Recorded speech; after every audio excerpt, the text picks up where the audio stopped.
113 مليون نتحدث عن ديناصور جغرافي.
الصين بقت بتسمع الزائرين في المتحف المصري، لكن لسه في فرعون بجم مش عايز يسمع الشعب بتاعه.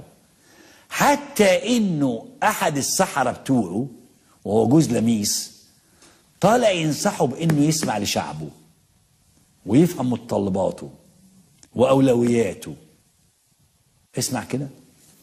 لا تعتمد على احد ولا تفكر في احد، ولذلك انت من الداخل يجب ان تكون قوي، يجب أن تكون حاضر، يجب أن تكون متواصل مع شعبك، يجب أن تكون فاهم أولويات شعبك، فاهم متطلبات شعبك.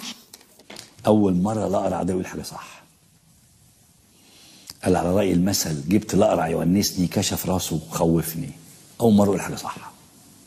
طب اسمع شعبك بقى اللي بيقول لك أنت ليه مصمم تغرق البلد في ديون؟ ليه مستمر في الاقتراض؟ النهارده البرلمان بتاعك بيوافق على قرض ب2 مليار دولار لوزارة المالية، جريدة المال، من 3 بنوك. انت ثم انت ثم انت، محدش هيعمل لك حاجة. انت انت الشعب، انت الجيش، انت القدرة، انت الاقتصاد، انت الداخلية، انت الامن. انت محدش. اوعى تعتمد على حد ولا تصدق حد ولا حد هيسندك ولا اي حاجة. الراجل كان قاعد لغاية قبل ما يمشي ب10 ايام بيقولوا له لا لا لا ولا يهمك خالص، في ايه ولا بتاع خالص، ده يا راجل ده احنا مش كنا قاعدين واحنا ولا يهمك ولا بتاع. في ثانية كله اختفى. كل هذا الزحام لا احد، كل هذا الزحام لا احد. انت ما ينفعكش غير شعبك وجيشك وامنك ومؤسساتك. الكاف ديت بالدنيا. الكاف دي ايه؟ بالدنيا.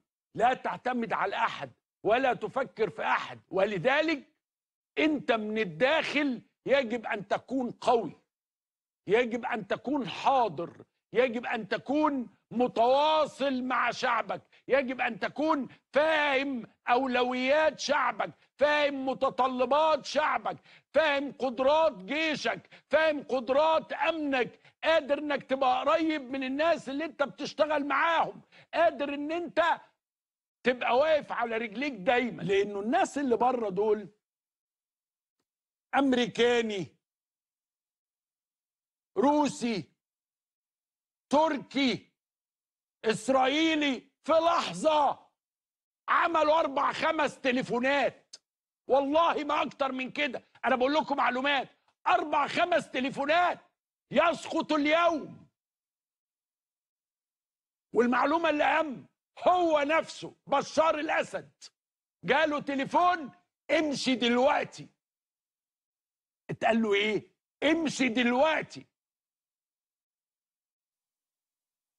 حضراتكم فاكرين اول يوم انا قلت لكم ايه؟ قلت لكم ده مفيش بلد، الجيش بيسقط، مفيش حاجه، محدش واقف علشان يدافع عن حد.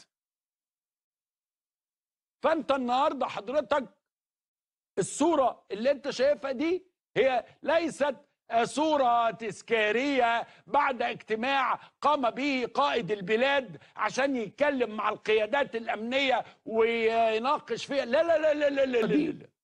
نتيجة مش سبب. انت عندك نتيجة أنا مش ليا سبب. مبدأ كده أو فكرة معينة إنه عايزين نركز أكتر على إصلاح أحوال الناس، عايزين نركز أكتر على الصحة، عايزين نركز أكتر على التعليم. أنت هتبقى أقوى طول ما البلد من جوه فيها إحساس بالإصلاح المستمر.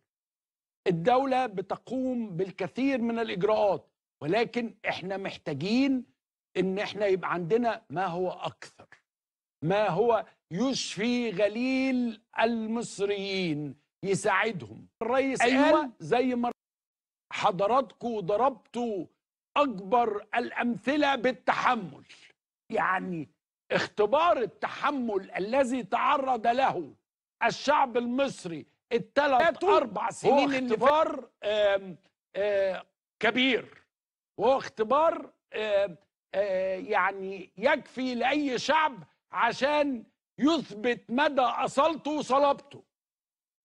تمام؟ هذا الشعب يستحق أمام هذه الصلابة وهذا التحمل اللي الرئيس بيتكلم عليه وعارفه ورصده، وكلنا عارفينه ورصدينه في كل طبقات الشعب المصري. ان احنا الرئيس النهارده كان بيتكلم على موضوع الاستيراد، ويولي الرئيس وتولي الدولة الكثير من الاهتمام بهذا الأمر. أنت دولة ما بين، مش عايز أقول 80% عشان بيزعلوا، ما بين 70 و 80% من احتياجاتك هي مستوردة. فأنت يجب، الرئيس نفسه شايفها، يجب أن تعمل أن أنت تقلل هذا الأمر علشان ما يبقاش فيه ضغط على العملة وما يبقاش فيه حد يقدر يلوي دراع. يعني خد بالك، سوريا اللي هي كانت سلة القمح الآن يبحثون عن الخبز. يجب انه علشان انت تبقى قوي من الداخل محدش يقدر يأثر عليك من الخارج بالطول بالعرض بالورب بأي طريقة. هذا أمر تعمل عليه الدولة، تضع في حسبانها الكثير من الاهتمام، الكثير من الأموال، الكثير من التغيير، الكثير من التحسين. احنا عدد البنية الأساسية أصبح عندك الكهرباء والماء والطرق والكباري والآخره. أنا الأوان الآن إنه الناس نعطيها أيضا المقابل الجيد اللي يخليهم يقدروا يواجهوا مشاكل الحياة. لأنه هذا الأمر طبعا في، دايما أنا بقول الجملة دي والناس تفهمها غلط، الوطنية مهمة، ولكن المهم مع الوطنية أيضا إن أنا أخليك تشعر إن الوطن معاك. يعني أنا وطني، أتحمل من أجل بلدي، تمام، ولكن يجب إن أنا أشعر إن الوطن أيضا معايا. يعني زي ما أعطي وطني وطني يعطيني، لأنه ده بيجي في مرحلة بيبقى فيه اهتمام شديد. زي ما بقول لحضراتكم اليوم الصورة كانت مهمة، تبعث على كثير من التأمل وتبعث على كثير من 113 مليون. نتحدث عن ديناصور جغرافي